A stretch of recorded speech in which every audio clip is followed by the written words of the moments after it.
Magyanatimirandasya gyanam janashalakaya Chakshurunmilitam jena tasmai Shri Gurave Namaha.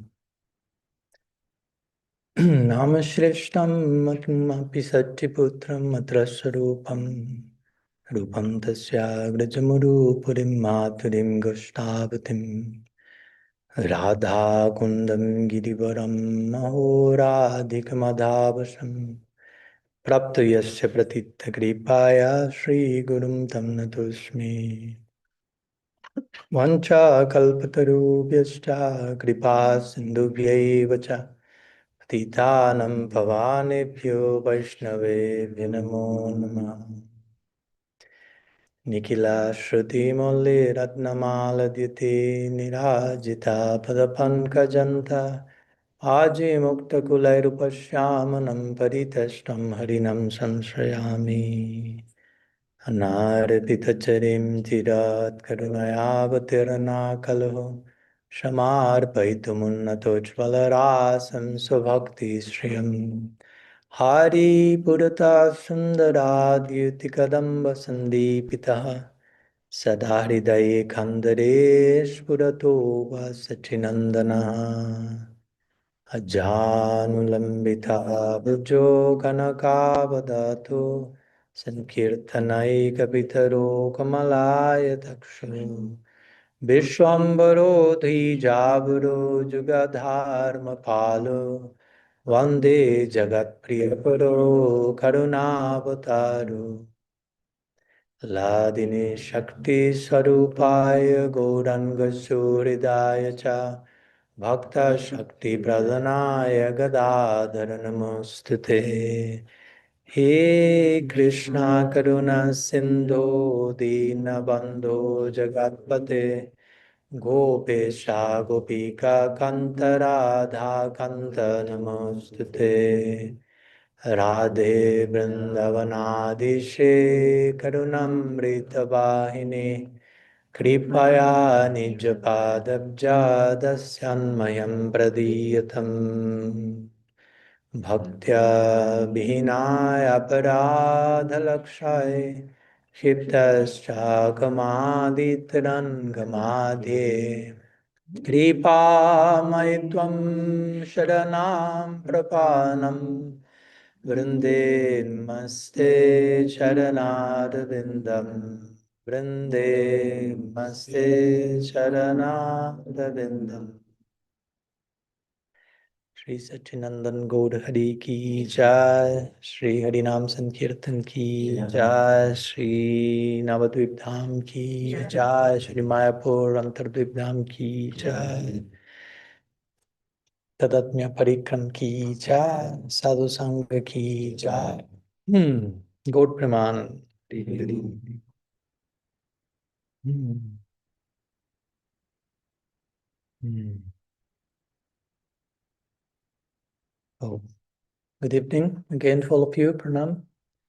Welcome. And we can close fully. Yeah, thank you.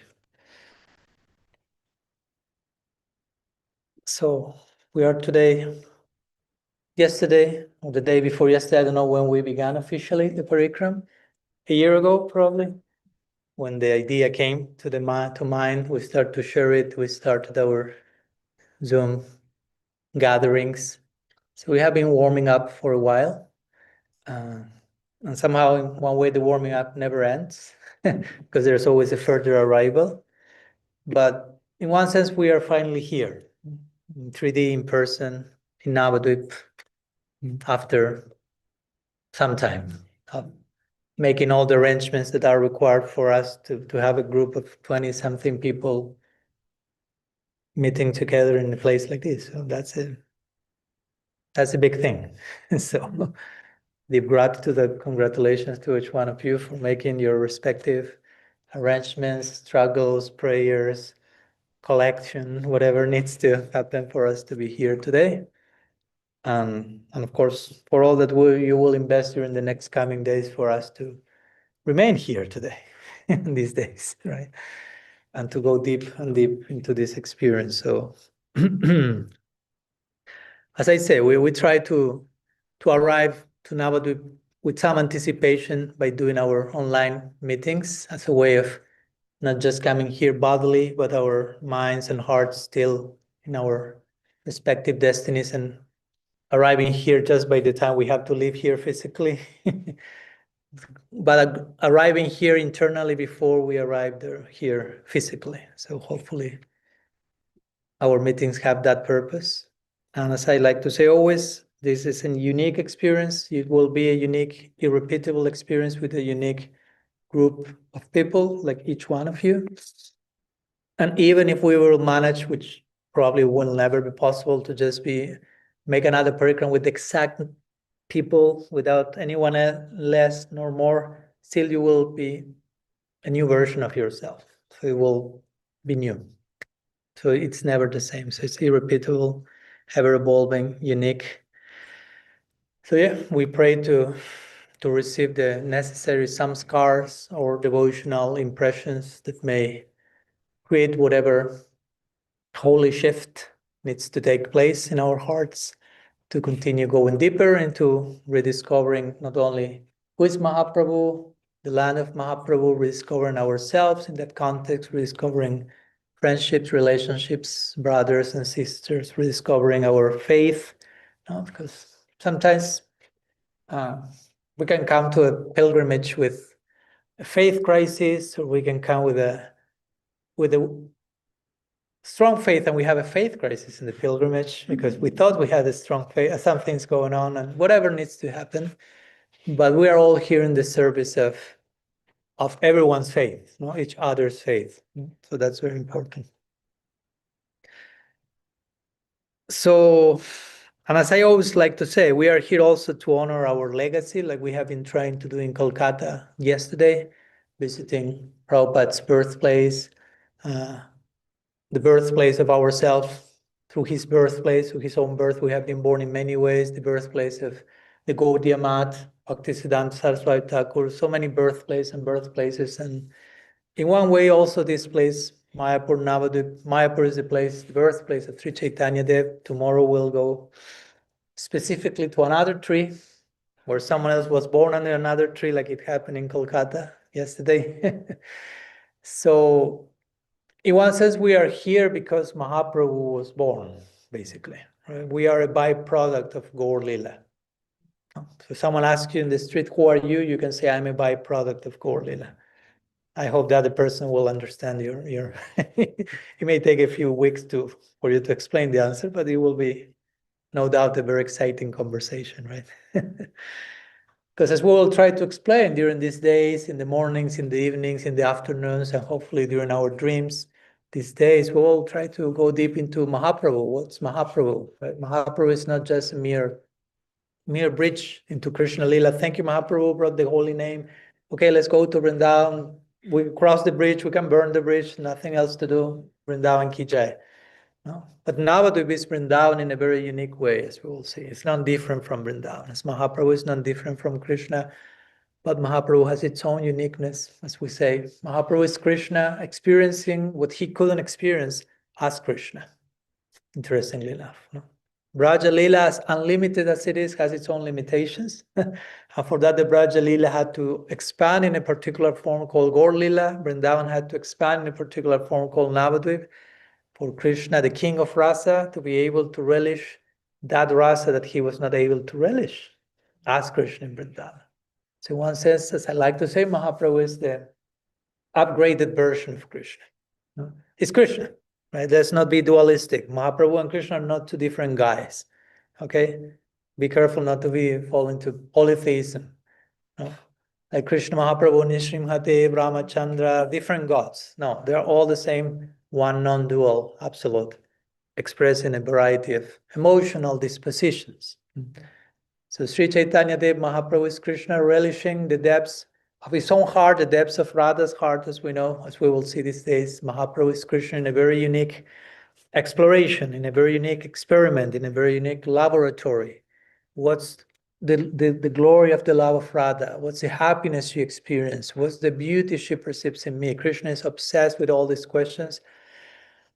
And he becomes Mahaprabhu in a moment beyond time. So Mahaprabhu is not only a bridge into something, but is the goal and the zenith of Krishna Lila in many ways. So we'll try to speak about that. And because of all this personal pursuit that Krishna's Mahaprabhu is after, the result of his celebration and the extension of his own experience is the gift of Gaur Lila and Harinam Sankirtan.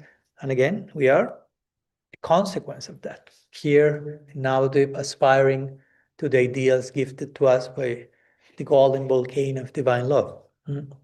So again, in many ways we are, or in all ways, we are a consequence of Gaur Lila. Without Gaur Lila, there will be no us. At least not us as we see ourselves. I'm not saying we will be non-existent, but we aspiring to a particular life and life goal and love, form of love. It's very unique. So we are here probably to gain more awareness into our own DNA, devotional DNA, into our own legacy, into our own potential, who we are, which is not different from all that we can be under the shelter and grace of Sri Chaitanya Dev. Again, as Srila Siddhar Maharaj will call him, as you know, the golden volcano of divine love. That's poetic, but poetry is the only resource that we can go to at a certain point. When we address reality, there's a point that poetry is the only available language to express the highest and deepest things. All our languages are thrown out of the window, and only poetry remains. When the time comes to speak about the highest flavors of love, poetry is the only language. So Srila Siddhar Maharaj will refer to Mahaprabhu in poetry, in the language of lovers, as a golden volcano of divine love. Imagine, generally volcano is not something like you are willing to go get close by. So it is a golden one, and it's made of divine love. So it's erupting constantly, and its lava is consuming everything on its way. So how we have been sprinkled by a drop of that golden lava. We call that in Sanskrit Audarya. For some reason, I have a whiteboard here, so let's justify its existence.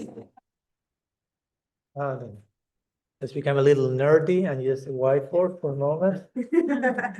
Not as nerdy as to put Sanskrit diacritics. Let's put it. Let's reach the Audarya. So Audarya means that is utmost generosity. The distribution of Madhurya. Madhurya, the sweetness, the intimacy of divine love. Audarya, distributed without discrimination. Without discrimination. No matter that's the mode of Mahaprabhu, that's the mode of Gaur Lila, as we will try to grasp. And that's the mode that invites us for full, immediate belonging. As we were talking today in the morning, when we were yesterday, for those of us who were yesterday, I shared the video today. I embarrassed the dancers in the video, sorry for that, Ramachandra Prabhu, Sitarani, and Lisa. When we were in the Chaitanya Museum, remember? And we had there was this video of Mahaprabhu, Nityananda, and Advaita dancing. And there was an effect with the camera that you could put on this side. The camera will reflect you back and you will appear like in between them dancing, right? Each one took its turn and suddenly became part of Gaur Lila. No? To have a glimpse of, you're already part of Gaur Lila. Gaur Lila is taking place right here, right now. It's not something that happened a few hundred years ago. It's no longer available. And the point is, there was no qualification requested. No? Like they would say, please, all go. It's not like, I'm not qualified to dance with Mahaprabhu. The qualification means you are sincerely earnest to receive the grace. Go. Right? So that's the mode of Gaur Lila, Audarya. It's not like a scanner before you come, like, okay, how qualified you are and this and that. Dragged by the force of this golden volcano. So the most dignifying form of love, standing to those who are living less than dignifying lifestyles. That's kind of the contrast of Gaur Lila. Srila Gaur Govinda Maharaj will say, one name for Mahaprabhu is Mahavadanya. the most munificent person. And for someone to be the most munificent means he or she has to be given the highest thing, even to the lowest person. If you are only giving the highest thing to the higher people or mid-range people, what about the lowest people? And if you are giving the lowest thing to everyone, still is the lowest thing. But if you're giving the highest thing to even the lowest, that makes the sweet spot, the perfect combination that we found in the Avdarya Lila Sri Chaitanya there. So again, that's why we are here today. That's my point. No? We are not here today only because Swami Padmanabha sent an email and invitation. We plan to do a Navadvipa Parikram on November. That was part of it, but actually the real reason was not an email, a flyer, a Zoom link. It's because a golden volcano continued to erupt since time immemorial. And somehow we happen to be sprinkled with that lava. And sometimes the famous example is if a person, sometimes example given is a man with his wife are living in their mansion and they are multi-billionaire, and somehow the one of the two, let's say the man is multi-millionaire and his wife has some like short-circuiting of some mental stuff and takes all the jewels, the most valuable jewels of the house, starts to throw all the jewels through the rooftop. And beggars are walking, and suddenly there is like a shower of rubies and emeralds and sapphires, and like, wow, that's cool. They're all like, so they became, from beggars, they became millionaires like in a moment. What did they do? They just happened to be at the right time, the right moment. So basically, that's our life story, at least mine. We were like beggars without any maybe higher ideals, and suddenly, you're what's this? Oh, that's called an emerald. That's called a. We didn't even know it was a precious stone. We were just thinking, oh, I will throw that over there. No. That's very valuable. So that's why we are here today. And again, there is something very extraordinary behind the curtains of us being here, orchestrating our presence today, each of you coming from your respective places, countries around the world, each of you bringing your own unique spice to the masala, each of you different, connected with different, even without entering into details, but different gurus and Vaishnava lineages. So there's so much beautiful diversity in this group, in my personal appreciation. So I'm very, very happy. I'm very glad to see your willingness to sign the contract of further opening our hearts to Mahaprabhu's grace, saying, yes, where to put my signature. Yeah. So here we are. Welcome again. We can never say welcome enough again, because there's always a deeper welcome and deeper welcoming. So today, it's kind of an introductory, welcoming lecture, but I'd like to reflect a few moments about what it means to go on a pilgrimage, right? Because we're calling this a pilgrimage, what it means to be a pilgrim. We have already been reflecting a little bit in some of our online gatherings, but not only what it means to go on a pilgrimage, but what it means to be a lifelong pilgrim, what it means to conceive life as a pilgrim and as a pilgrimage. What it means to visit the Dham also. So a few days or maybe weeks ago, we sent a questionnaire for those who had the chance to fulfill, and we asked some of you what it means to be a pilgrim, not a tourist. We made a difference between tourism and pilgrimage. With all respect to tourists, but life is not merely about tourism. At the end of the day, we don't want just mere sightseeing, but we were real seeing, the deepest possible way. And there was one answer that someone sent that I will share with you. I will mention what's the name of the person. But it's very beautiful. Regarding the contrast between tourist and pilgrim. I found it very interesting. So it says, tourists bring their baggage with them, hoping not to lose any of it.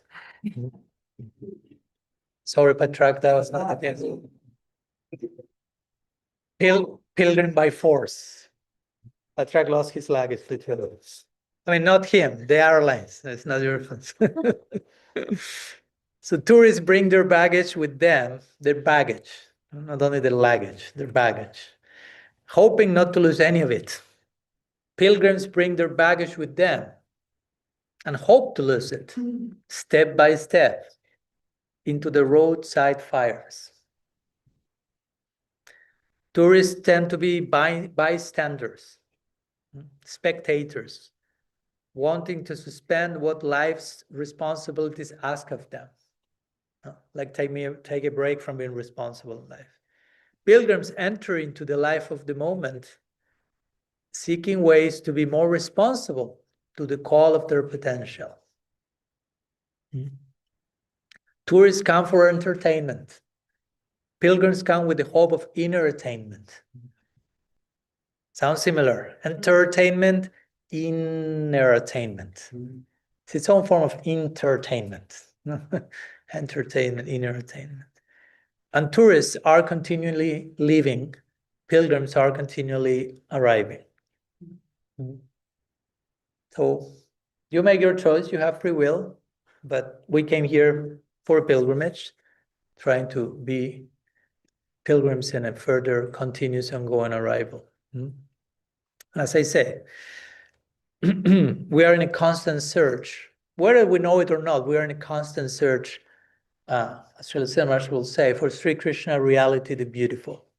Even unconsciously, we are after that, to have our thirst for love, for beauty, for harmony fully quenched. So we are pilgrims in that sense. We are on a sacred journey. Sometimes the difference is we may be aware of it, we may not be aware of it. But from the bigger picture, everyone is on a sacred journey because everyone is looking for the most sacred of things. So again, we may have awareness of life as a pilgrimage, we may not. So that's why we organize a pilgrimage. We organize a pilgrimage for 2 weeks. So we realize that the remaining, 350 days of the year are also pilgrimage.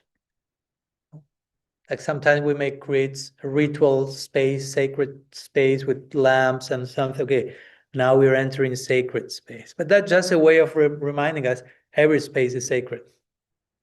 But sometimes you need to, or temple or a church, or now I enter in the house of God. Actually, everywhere is the house of God. But generally we live as if nowhere is the house of God. So let's begin in one place. Let's localize it once. Okay, here's the temple, here's the altar, sacred space, the dham, pilgrimage. But gradually we can expand our view and realize life is a pilgrimage. I am a pilgrim. That's another way you can reply who you are. I'm a consequence of Gaur Lila. I'm a pilgrim. With this, you are bewildering the one who is asking you more and more. I'm a pilgrim who is a consequence of Gaur Lila. Okay, interesting. And as we were saying, as I read these words, pilgrimage and pilgrims are always willing to get rid, at least in part. It's not a brutal one-time moment, but get rid of those things that are becoming unnecessary in our journey, reducing our baggage, reducing to the essentials. And it doesn't need to be something external. I mean, the necessary things that we in time realize, oh, this is so heavy. And I thought it was so essential. I couldn't survive without this heavy luggage that is at the same time killing myself because of this weight. But I thought I couldn't survive without it, but it's almost killing me. Right? It's paradoxical, right? We live with so many paradoxes, actually. So again, being a pilgrim is entering to that willingness. Okay, I'm ready to let go gradually, but of those things that whatever is no longer needed. As we're talking today with Nanda Kumar, maybe some things were totally necessary, totally nourishing, totally inspiring in certain chapter of our life. The same exact things are suffocating us now. And we need to let go of them to rediscover a new version, maybe of those same things, a new version, a deeper experience of that, a deeper version of God. Sometimes we need to let go of our experiences of God.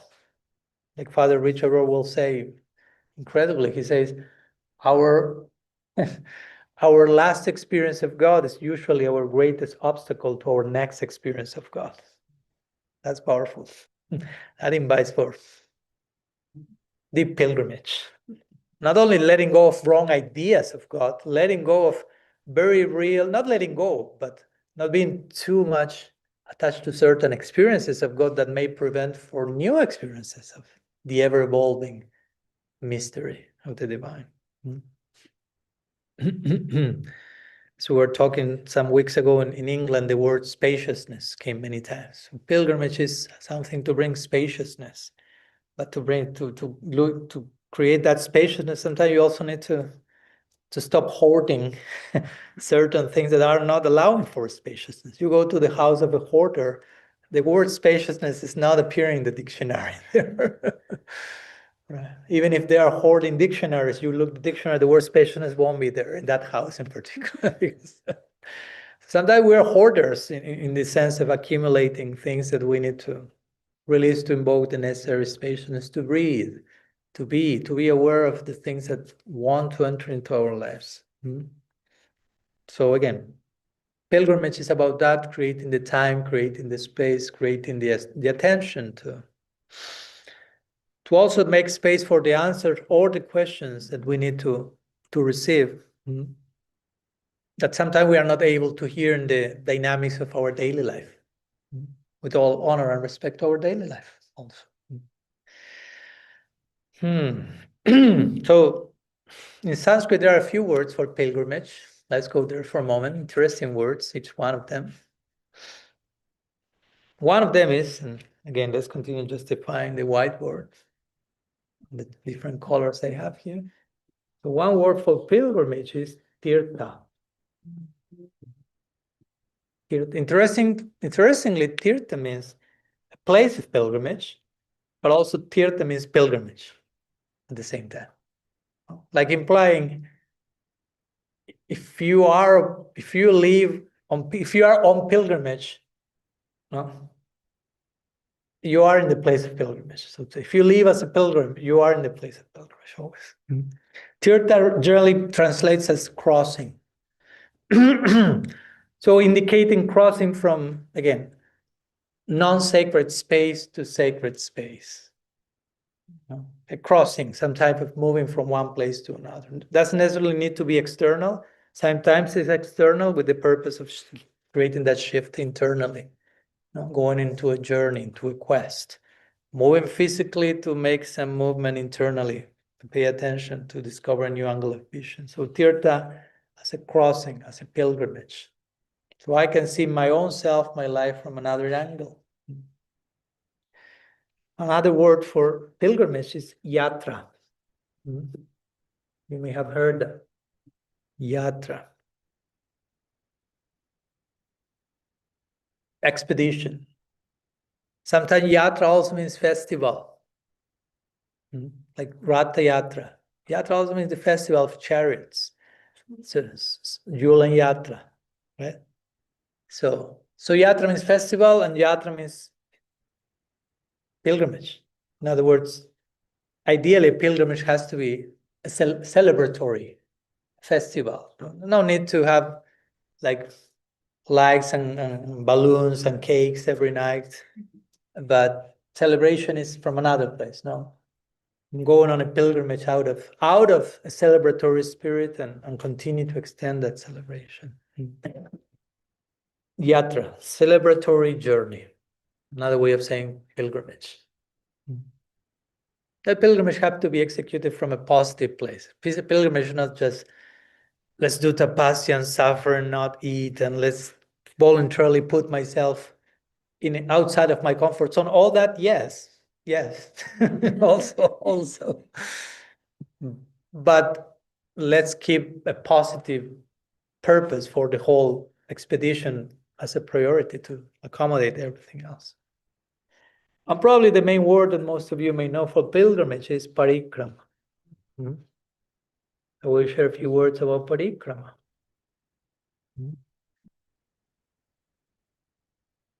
Because technically parikrama translates most like circumambulation. Pari means like around.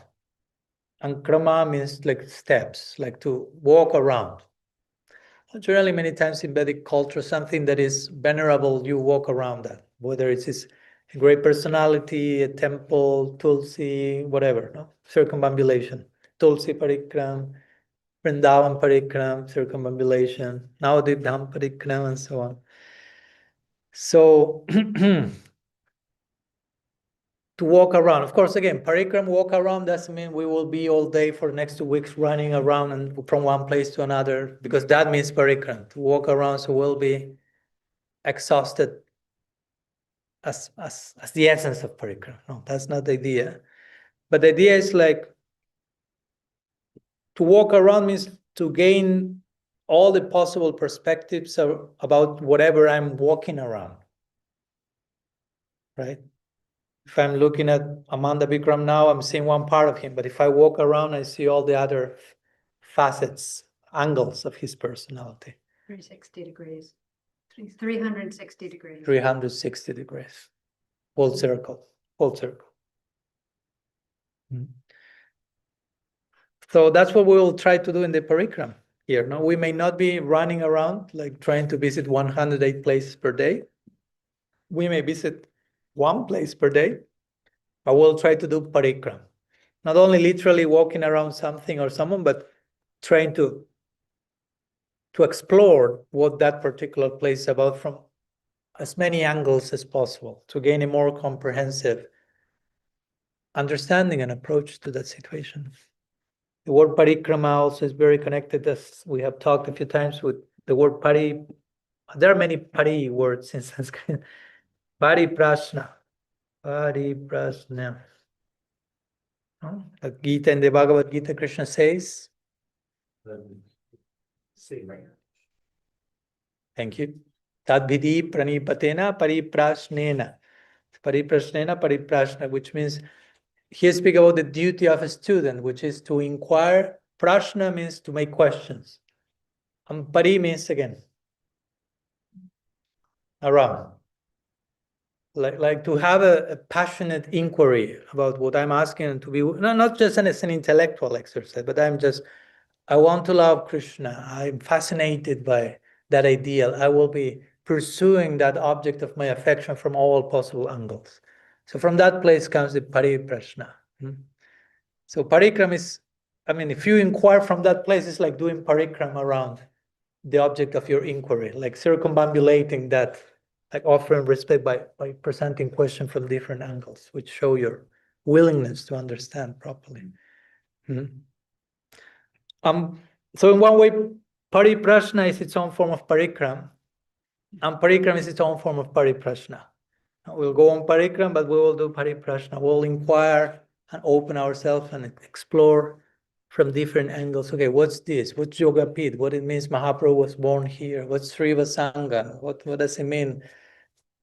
All night kirtan forever. Which are the implications of that?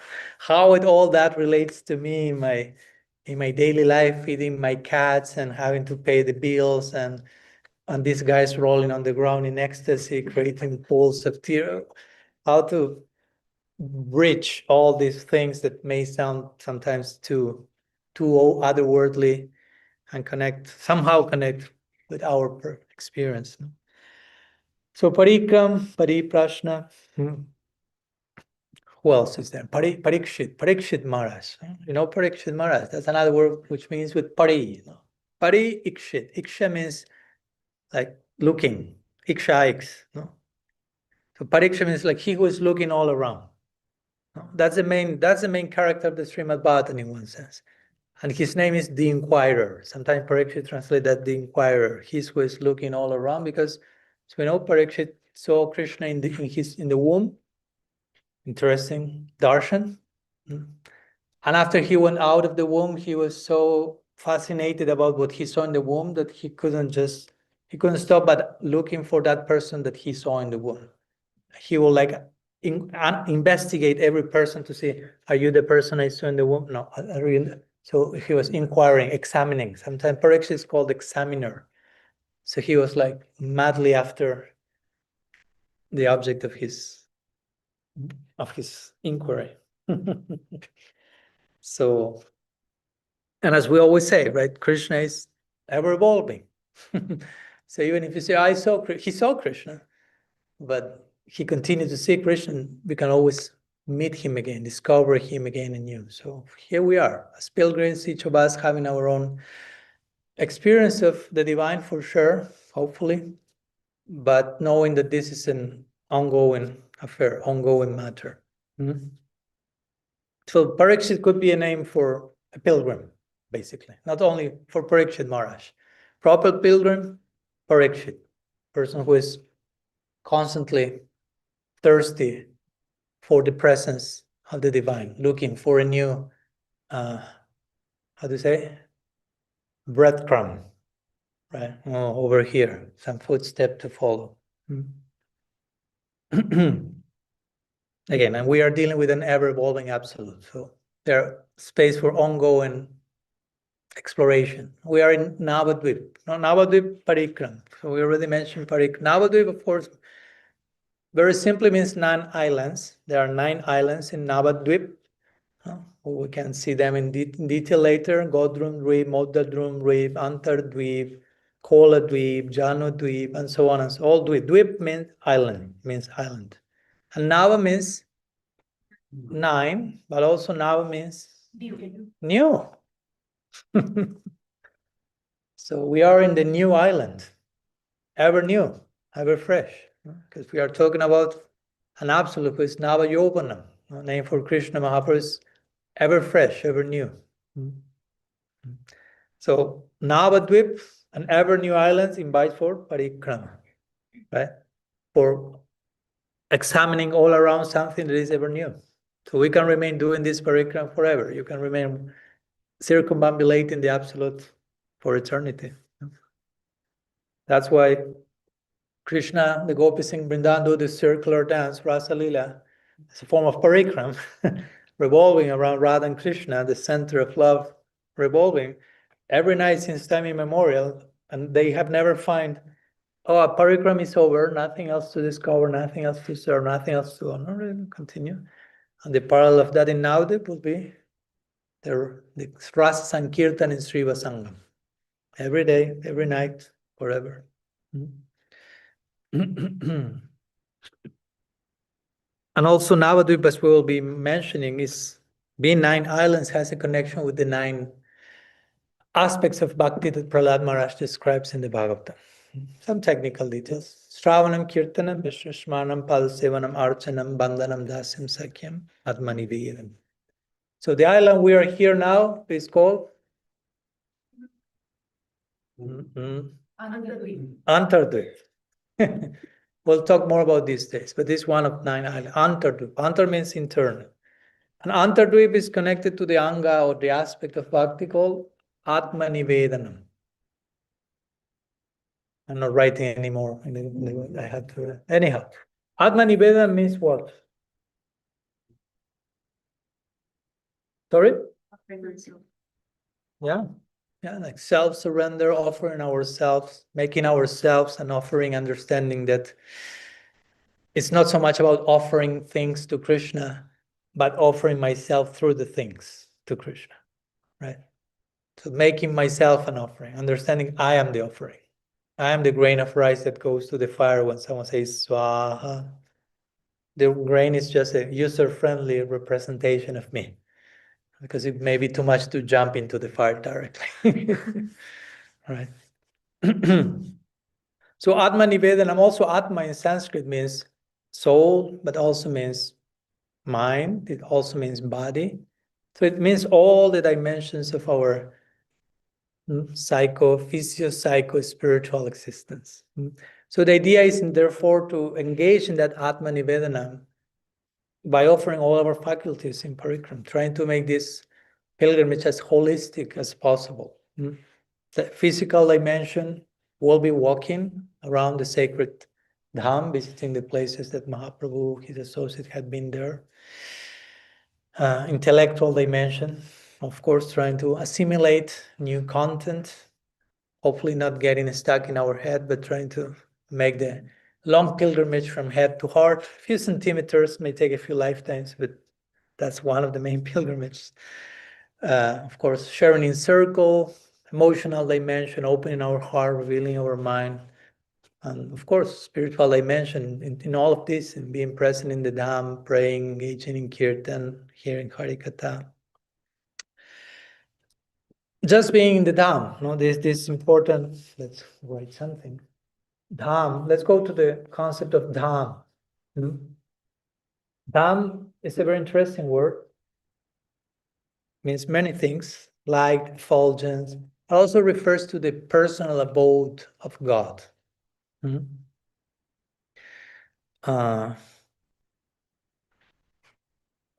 course, here may come the argument, but God is omnipresent, right? In one sense, you could say God is omnipresent, so God's address is everywhere. That's the point. God's address is everywhere. Yeah.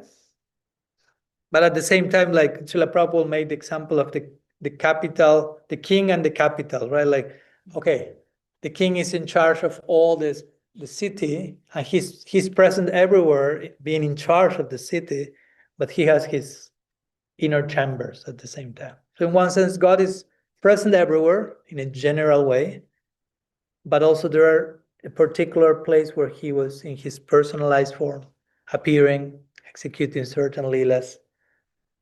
So omnipresence is there always, everywhere, but there is a particular side to his presence, particular quality to his presence that happens in places like the Dham.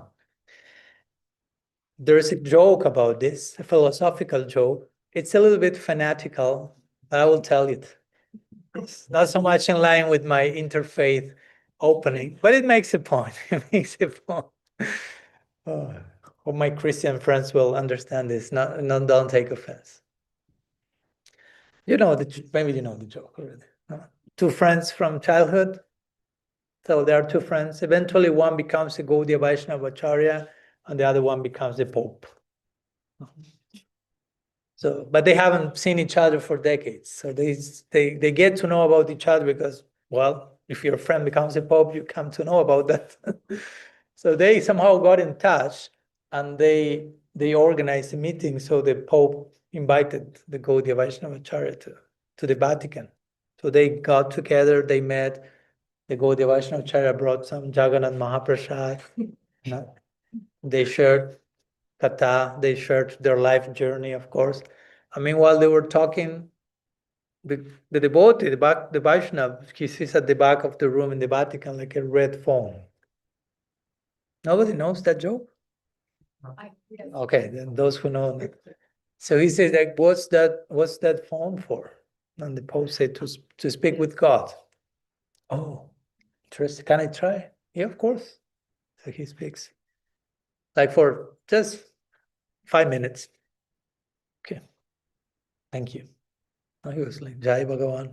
If you back and forth, okay, 5 minutes. How much that is? It's like, okay, 250 euro. We are talking to God. Don't complain, Jiva. It's quality, not quantity. So Gaudiya Vaishnava, he did some Madhukari, received 250 euro.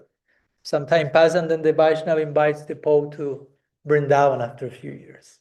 So Pope going to Vrindavan. Or we can say Navadvipa. Let's adjust the joke to where we are here. Non-different from Vrindavan, right?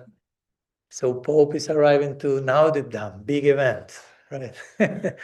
So his friend takes him to Yoga Pit, Pope in the Yoga Pit, let's go to Sriva Sangam, they do some kirtan together, they have Prasad at Jagannath Mandir here, 7 grains also, why not? And at one point, the Pope says there he's with his friend, the Gaudiya Vaishnava and Sadhu, and he sees a red phone. Oh, so the Pope says, "Oh, is this what I think it is?" And the Gaudiya Vaishnava is like, yes, okay. Can I use it? I need to have a few conversations with God. I have some issues in the Vatican that need resolution. Okay, go. So he speaks. He's like for 3.5 hours because, again, there were some issues to deal with. It's like, okay. So the Pope said, okay, thanks so much for the call. Has been a pleasure. And how much is the call? And the Vaishnava said, like, 200 rupee. 200 rupee? No, 3 hours? No, in the Vatican, 5 minutes is 250 euro. No? So here, 3 hours, 200 rupee. Why? So they would say, oh, because here is local call.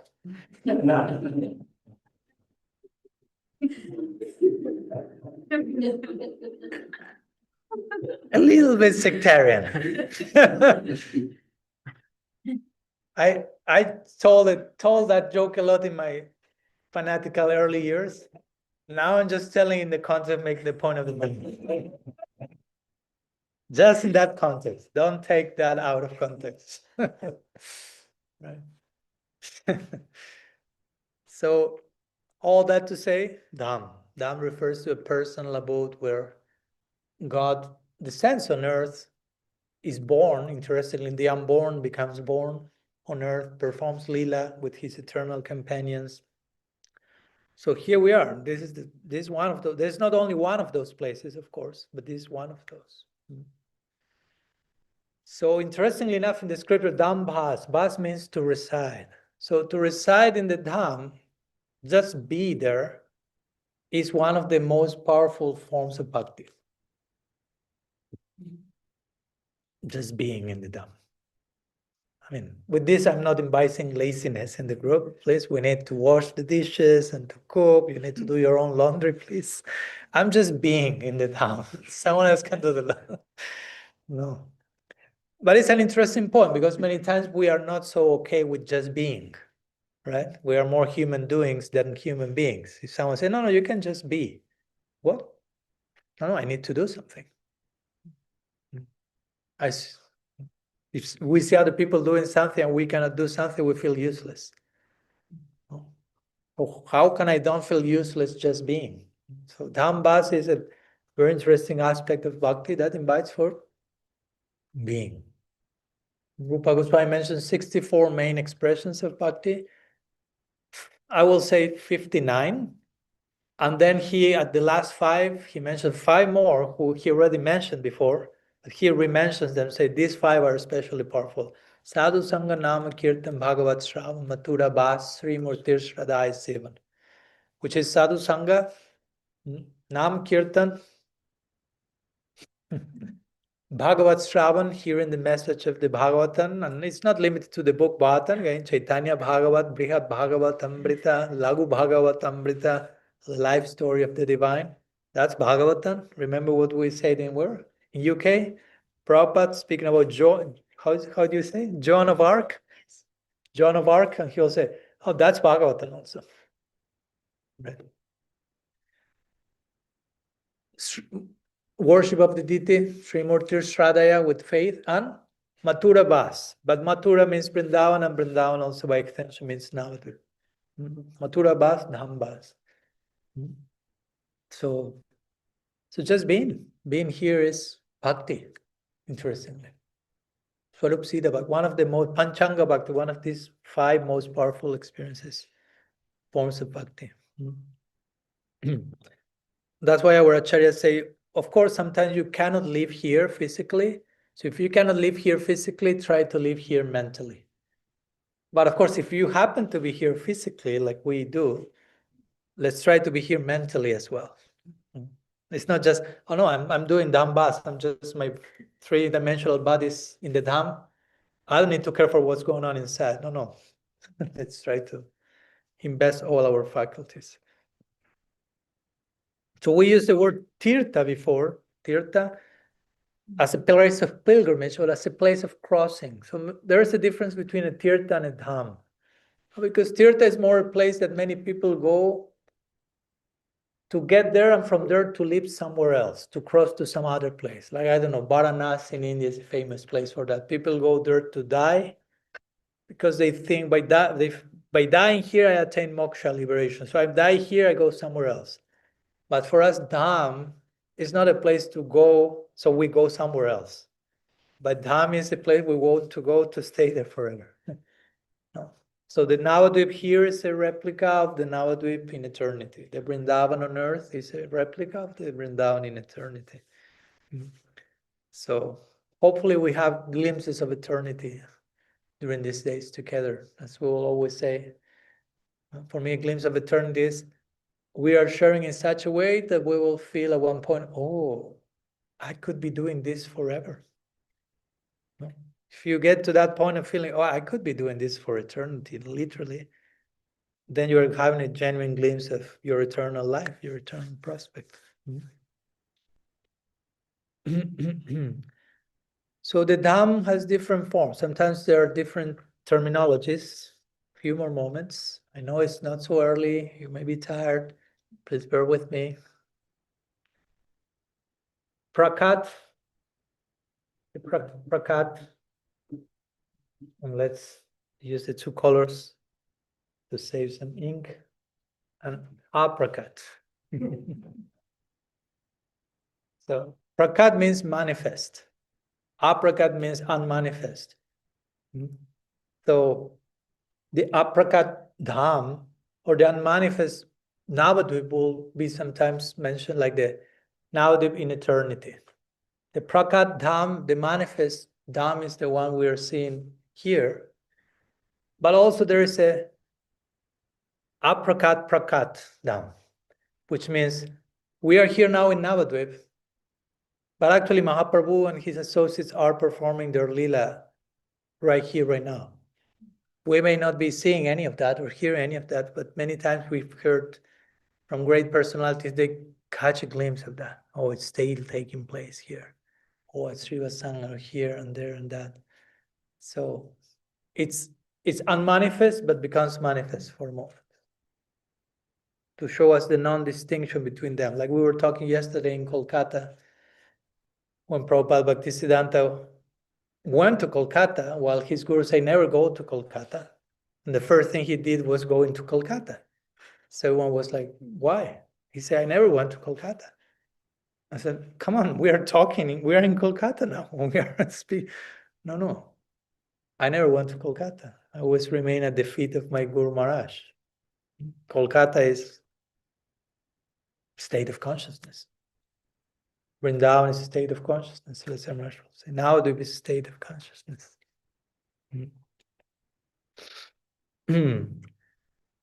So we share a few words about parikram, pilgrimage. We share a few words about the notion of dham. Let's share a few words about, again, Navadvip. We share a few words about Navadvip, a few more. So as I told you, why Navadvip? Why begin with Navadvip? We could have gone to Jagannath Puri, we could have gone to Vrindavan, we could have gone to so many places. We may go there eventually, of course, beautiful. But Navadvip has at least on a personal level, and hopefully not only on a personal level, but it's a very important place to begin, but at the same time, it's a very important place to end. It's very interesting because we could have started anywhere else and conclude in Navadvip to make an important point, or we can also start in Navadvip. Many of our Acharya have said, Navadvip is the entry gate. Gaur Lila is the entry gate. You want to understand something about Krishna in Vrindavan, Radha and Krishna, go through the gates of Gaur Lila. Now the interesting thing will be when you go deeper and deeper into Krishna Lila, you reappear in Gaur Lila, in a new depth of Gaur Lila, as we will explain these days. It's not like Gaur Lila is like an introductory primary school version that takes you to the real thing, Krishna Lila in Vrindavan. And Gaur Lila is disposable? No. When you arrive to go Krishna Lila in Vrindavan, you go deep into that, you realize, oh my gosh, Gaur Lila is hidden in the depths of it. That's why now it is called Gupta Vrindavan, hidden Vrindavan. If you scratch the surface, you'll discover Gaur Lila and Krishna Lila. So Mahaprabhu is the Ishtadev of our Sampradaya. Mahaprabhu, Sri Chaitanya Dev, Gaur Hari, Sri Sachinandan, Gaur Sundar, all these beautiful names. He's the Ishtadev, the worshipable deity of the Gaudiya Sampradaya, of our particular lineage. So there's big relevance for us. And again, we will try to explain that during these days, especially in the morning sharings before we go on parikram. We'll try to spend some time in Gaur Tattva, the ontology, the truth about who Mahaprabhu is, and then we will go to different places, will be more related to Gaur Lila. But to actually get a glimpse of Lila, you have to have a glimpse of Tattva first. If not, Lila is just like a nice story, like a tale, like a myth, like a legend. But when we have some rooting into the Tattva, the truth of the matter, that shows that Lila is something else altogether. Also, of course, we are here beginning Navadvipa. I have to confess, I'm biased to Gaur Lila. I'm personally very much inclined to the nature of Gaur Lila and Gaur Tattva. My original plan was to write a few books about that after my first book. But a few things happened after my first book. So my life kind of took a particular turn. But here we are because of that. So thank God for that. But still, that project is there, but a few other books came in between. But that's still there. So many of the notes and many of the reflections and things that have been compiled, I think those will be eventually minimum 3 books, because one book or one book of 2,000 pages, but you will be too scared to even open. So I know you're already scared with books 300 pages, 400 pages, Maharaj, come on. So I got the message. Okay, I'll make many books. So all that is there. So many of what we will be sharing also will come from that. So yeah, different reasons why Navadvipa has been chosen as the place for our first parikram with members of the Tadagmya village, as we like to call sometimes. No? So as I say before, Gaur Lila is not a past event. Hopefully we can get a glimpse of that. Gaur Lila is going on. We are part of Gaur Lila. The grace of Mahaprabhu is not limited by time and space, even if he became unmanifest physically. The extension of his gift continues to be there. And how to honor that? A few words about how to honor our presence these days, of course. That's an important thing. How to be a pilgrim, again, going back to the beginning of our sharing today, pilgrimage, right? In Sanskrit, there's one word called tadiya. Tadiya. It's a very beautiful word. On one occasion, Mahadev Shiva was talking to Parvati, his consort, and Parvati was inquiring from Shiva, what's the highest object of worship? Who is the highest object of worship? She's worshiping Shiva. Right? So Shiva replies, Aradhananam Vishnu, no, how is Aradhana? Oh, Aradhanam Sarvesam Vishnu Aradhanam Param Tasmat Parataram Devi Tadiyanam Samarchanam. Thank you. So he said, from all types of worship, Aradhanam Sarvesham Vishnu Aradhanam Param. The highest worship is to Vishnu. So Parvati is like, oh, I'm worshiping you, Shiva. So, and you are telling me that I'm not engaged into the highest worship. So Shiva says, 1 minute. Tasmat Parataram Devi, oh Devi, but Parataram, higher than the worship of Vishnu, Tadiyanam Samarthanam. Tadiya is the worship of those things or people or personalities who are dear to Vishnu. And of course, Shiva is Vaishnavanam Yatha Sambhu. Highest Vaishnava. So Vaishnava dear to Vishnu. So Parvati was like, oh, okay, I'm bona fide. So Tadiya Seva means worship not only of Mahaprabhu, or serving to Gaur, but serving those things who are dear to Mahaprabhu. Of course, his abode is dear to him. His name, the name is dear to him. The devotees, the Vaishnavas, the inhabitants of the Dhamvasis are dear to him. Honor the residents, honor the pilgrims. Of course, all of you are that. So that's an important point, at least for me. Like during this 2 weeks that we are together, let's try to treat each other in a very dignifying way.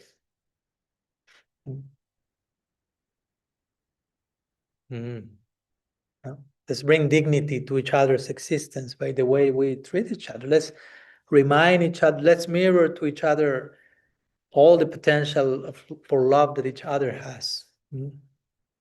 Let's treat each other like dearest friends, brothers and sisters. Let's not expect everyone to be perfect. Again, we are not here to make a parade of masks and forced perfection. We all come with our baggage, again, as pilgrims. But yeah, let's support each other as good brothers and sisters. This is, for me, the concept is always family, brothers, sisters. This is not institutional setting and men are there, women are there. We are different groups and genders and species, and each one on their Vasudhaiva Kutumbakam. There's only one family. So we have to honor Shastra. No. There's only one family. It's not only talking about us. Everything is one family. So at least let's begin with this small group. If among 25 we cannot treat each other as family, how can we realize that the whole creation is one family? So let's begin at home.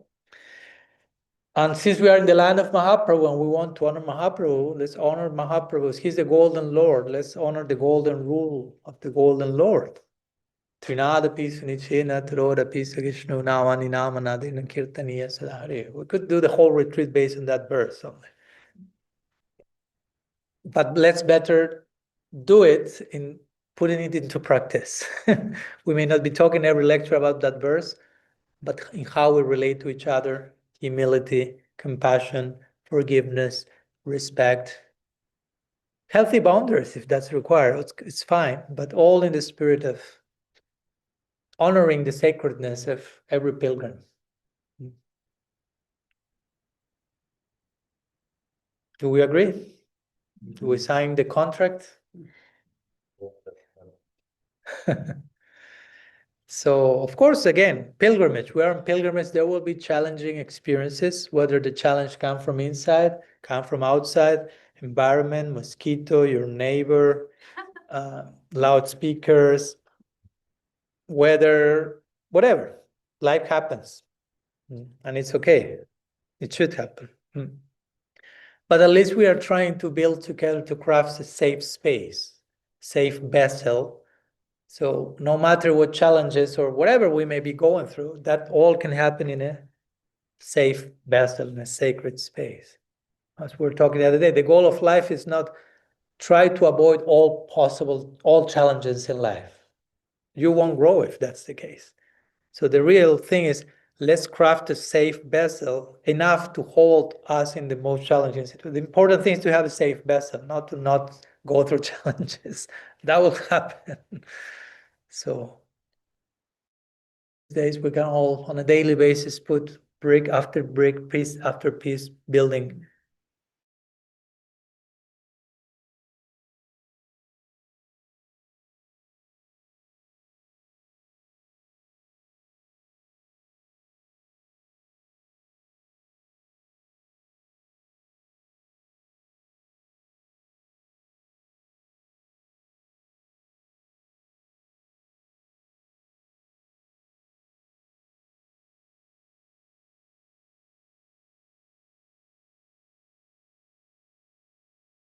As transparent as we can.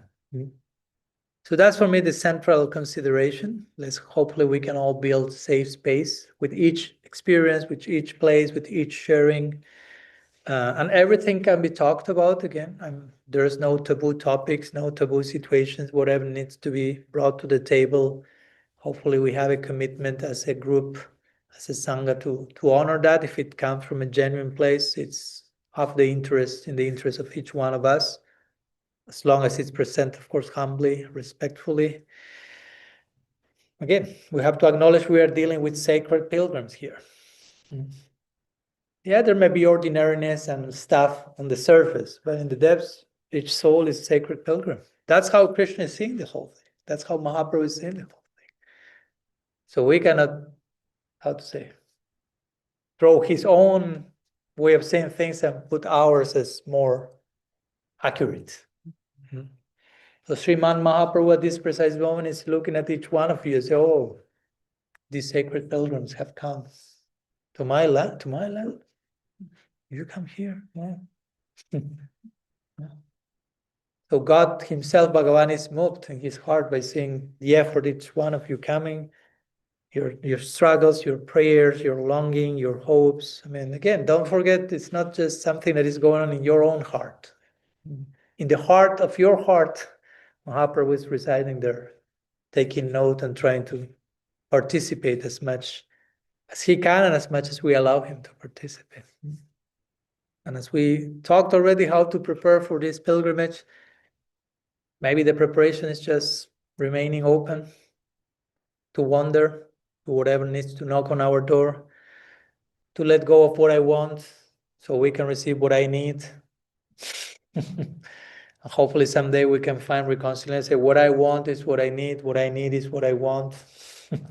Those are not two separate avenues, but come together.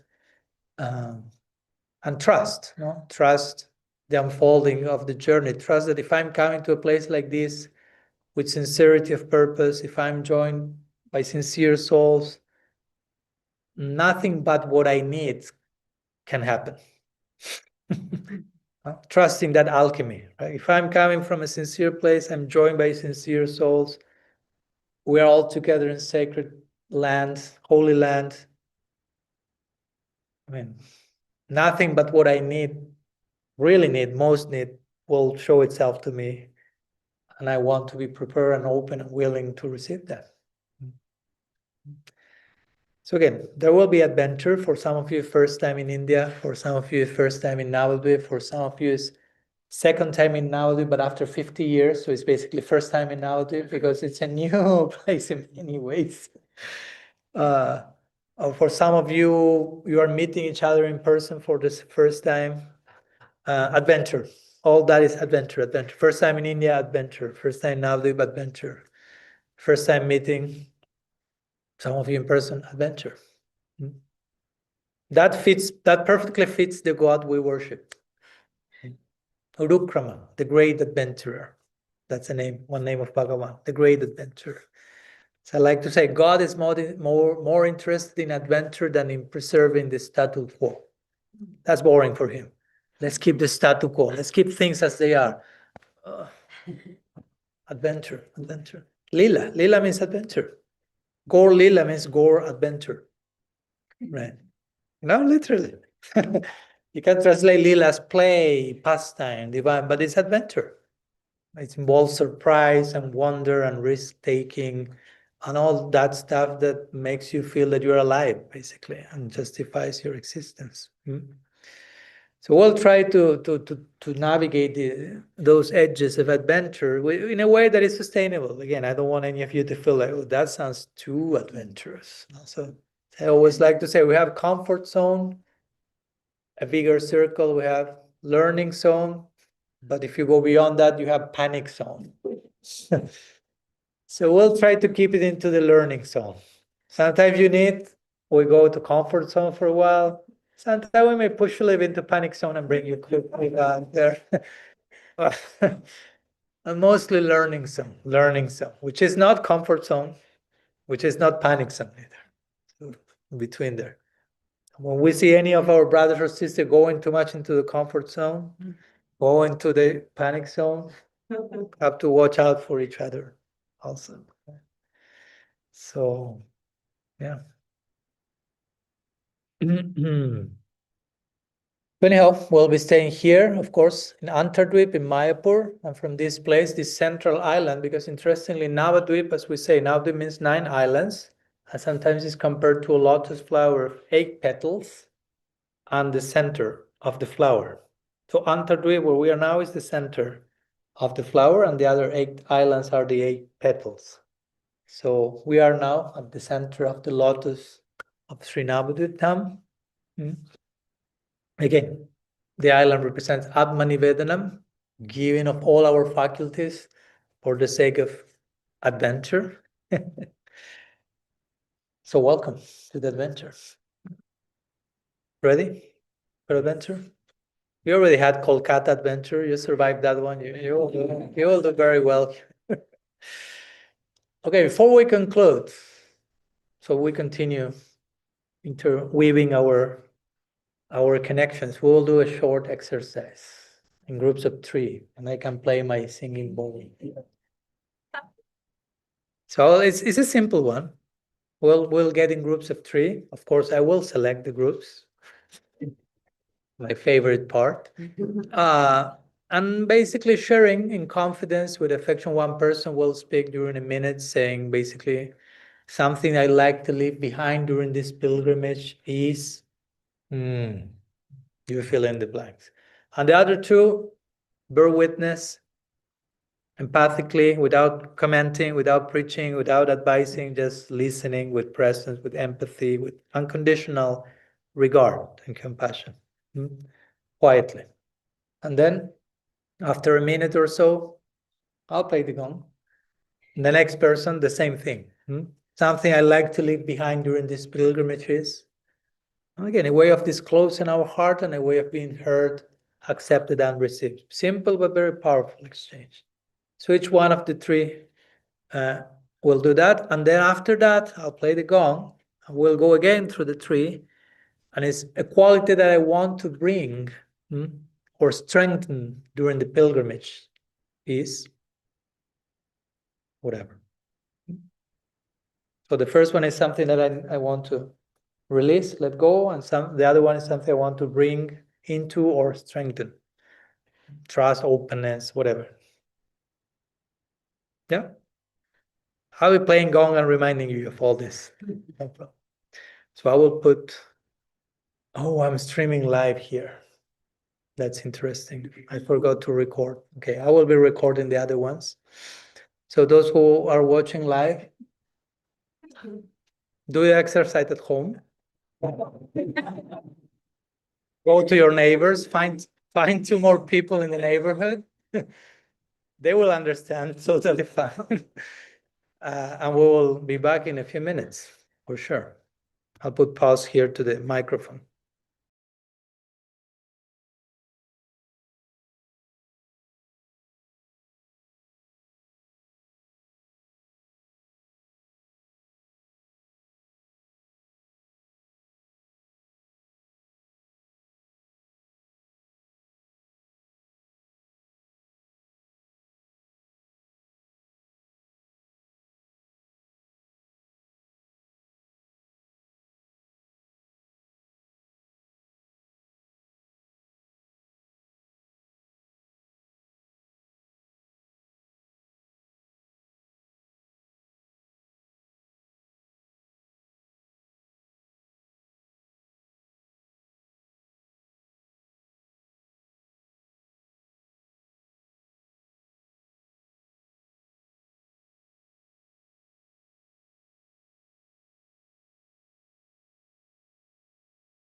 Okay, we are back for those who are online.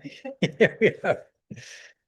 And sorry, this one of the things I love the most is to see all of you sharing and getting to know each other. And one of the things I hate the most is to having to interrupt.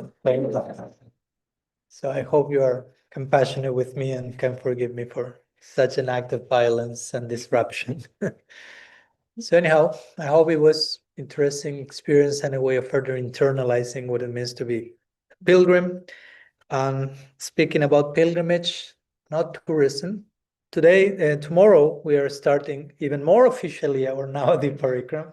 It already started, but tomorrow we are starting to visit some of the sacred sites throughout the various islands. So I wanted to briefly mention what's the plan for tomorrow. So you have an idea already. We have been sharing it in the group, but just to refresh our memory. So tomorrow is in one sense day one, in one sense. And we'll be starting, as I think it will make sense, visiting the Yoga Pit, the birthplace of Sri Chaitanya Dev.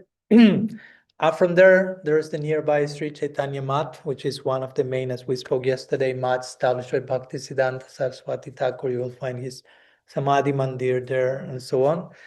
And if we still have time, there is a nearby place, but we'll see. We'll see. Let's keep it as a surprise secret because there may not be time. And I don't want it to make it a rush, right? As we already mentioned. And as we say, the idea of the structure is to try to spend time in one place, go deep, share, chant together, pray, maybe have some exercise like this. If you want to journal, remember I shared with you in the WhatsApp group this daily questionnaire, not questionnaire, but different prompts for self-reflection if you feel inspired to on a daily basis see where you are. And as we say, the mood of the retreat hopefully is contemplative and immersive, but intimate and nourishing. So, as I say, for this to happen, I'm not planning that we visit too many places per day, just a few, 1 or 2, 3 maximum. In 3-4 hours in the morning, we'll be on Parikram basically from 9:30 to 1:30, as we already have the idea. And yeah, spending time internalizing the energy of the place, sharing some katha, some lila, but also spending time in silence, praying, trying to take in what actually happened there. Of course, providing quality time for each one of us to get to know each other, not only in the exercises, but feel free to explore each other's heart, of course, as much as we receive permission to do so. But if we are doing exercise, that's my point. Now I see you very inspired doing some exercise. Don't feel limited. Oh, the exercise finished. I cannot talk to that person anymore unless Maharaj tells me, something like that. Feel free to continue the exercise freely whenever you want, right? And in the evenings, also in the context of sharing, we will be shifting. One day we'll have Q&A, one day we'll be having circle sharing. And we were thinking having 2 circle sharings because 1 circle sharing may be too much, too long. So we'll be having 2 in different places every other day, you say in English? Every other day. Every other day. And of course, in between, free time also for resting, for journaling, we'll be visiting some local sadhus. We'll be organizing in between some yoga classes some days for those who would like to also stretch outside, inside. As much as we can provide for 25 people in 2 weeks, I don't want to overwhelm you with multiple activities. And please say please, we are in Audarya, the land of compassion and mercy. Be compassionate, merciful, and be punctual. That's a form of Audarya also, mercy and compassion, respecting and honoring each other's presence and time. So yeah, after this, there will be some prasad now in a few minutes. It's 5 to 8. I'm legal on time. So the idea is that, at 8 we'll be having prasad for those who want. I'm still Alcanta, so. And tomorrow morning, the doors of the house will be open from 6 onward, as we were sharing. For those who would like to be there in the morning or chanting, some may prefer to explore the rooftop. And we were thinking about doing tomorrow's morning program in the rooftop. Let's see how it works. Bring some warm clothes. Still at that time, maybe cold, but it's sunset, I mean, the sun is already up, but it may be a nice, if it's too cold or something, we will shift back here, but we'll do some rooftop exploration. I mean, not back here on the same day, on the other days. So tomorrow, the morning meeting is at, I'm testing you, you tell me. 7:45. Yeah, so 7:45 we'll meet in the rooftop over there. Over there, yeah, I'm pointing correctly. Yeah, this building, The guest house. Oh. yeah, 7:45.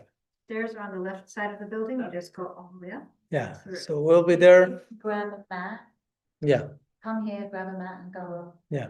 So 7:45 till 9. Then we'll go down, have breakfast from 9 to 9:30. And from there we'll go together to yoga. It will be any details we'll be talking tomorrow.